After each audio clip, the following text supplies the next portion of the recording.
سلطان الہند سیدنا خواجہ غریب نواز سید معین الدین حسن سنجری چشتی اجمیری رحمۃ اللہ تعالی علیہ کا شمار اللہ پاک کے نیک بندوں میں ہوتا ہے۔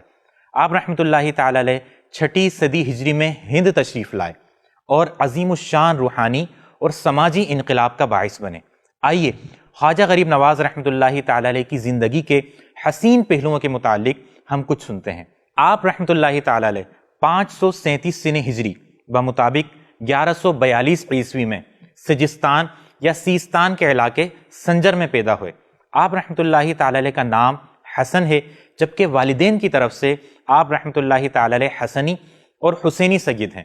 آپ رحمۃ اللہ تعالی علیہ کے بے شمار القاب ہیں، جبکہ مشہور القاب میں سلطان الہند، خواجہ غریب نواز، معین الدین، عطائے رسول شامل ہیں۔ جب خواجہ غریب نواز رحمۃ اللہ تعالی علیہ 15 برس کے ہوئے تو آپ رحمۃ اللہ تعالی علیہ کے والد محترم کا وصال ہو گیا۔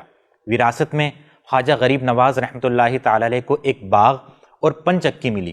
آپ رحمۃ اللہ تعالی علیہ نے اسی کو اپنا ذریعہ معاش بنا لیا۔ آپ رحمۃ اللہ تعالی علیہ خود ہی درختوں کی نگہبانی فرماتے اور باغات کی آبیاری فرماتے۔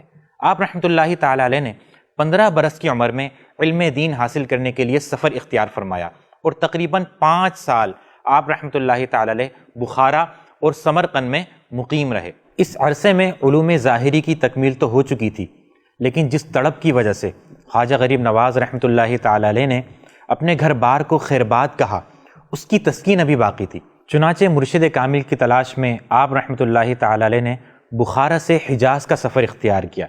راستے میں جب آپ رحمۃ اللہ تعالی علیہ نیشا پور کے نواحی علاقے ہارون پہنچے اور مرد قلندر قطب وقت حضرت خواجہ عثمان ہارونی رحمۃ اللہ تعالی علیہ کا شہرہ سنا تو فوراً آپ رحمۃ اللہ تعالی علیہ کی خدمت میں حاضر ہو گئے اور ان کے دست حق پرست پر بیعت کر کے سلسلہ چشتیہ میں داخل ہو گئے۔ آپ رحمۃ اللہ تعالی علیہ کئی برس تک اپنے پیر و مرشد کی بارگاہ میں حاضر رہے اور معرفت کی منازل طے کرتے ہوئے کئی باطنی علوم سے فیضیاب ہوتے رہے۔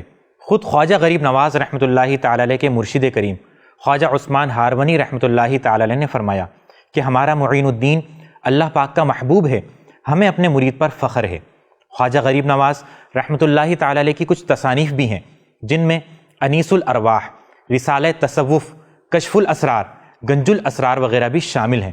اللہ پاک کی بارگاہ میں دعا ہے کہ ہمیں سیدنا خواجہ غریب نواز رحمۃ اللہ تعالی علیہ کی سیرت کا مطالعہ کرنے، اسے سمجھنے اور اس کے مطابق اپنی زندگی گزارنے کی توفیق عطا فرمائے۔ آمین بجاہ خاتم النبیین صلی اللہ علیہ وسلم۔